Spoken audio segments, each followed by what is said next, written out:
It's taken this gift of proclaiming this good news, which I feel is such an important part of my call, and sharing it outside the walls of the sanctuary, which I feel is my call in ministry, is to take this gospel message outside these four walls and to take it to the people who are desperate to hear it.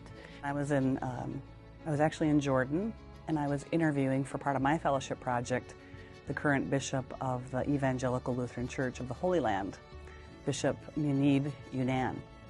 And here I am being influenced by someone who's so different than I am, but because of this fellowship, to be able to sit down with people who have had different cultural experiences and be able to blend their message, but also to empower people, he was so encouraging to me.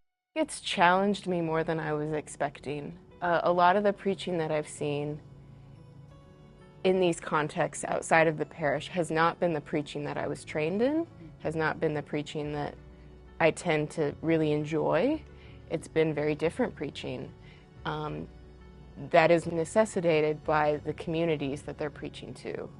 And so it's been a challenge in a way of like, I love this, I found my voice in preaching and I love preaching in this way, but really that only serves an indoor traditional context. So my fellowship proposal was really personal to me. It came out of a place of where I feel most called in ministry. Those places are, like I said, they're outside the walls of the sanctuary. They're on the streets with mostly unhoused or inconsistently housed communities. They're in prisons with inmates. They're on college campuses with young adults who we often ignore or are waiting for come to our churches, but they're not always coming to our churches. They're communities that are desperate for this good news.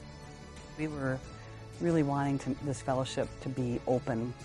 We didn't want to put a lot of language around it or restrictions on it. And while my fellowship was such that it required me to go overseas, and that definitely pushed me out of my comfort zone, we really wanted this fellowship to be one that people could do and see in their own terms. The fellowship for us is a way for the applicants and the future applicants to be able to dream about what kinds of things they would want to learn, what things they would like to experience, where can they imagine the gospel taking them.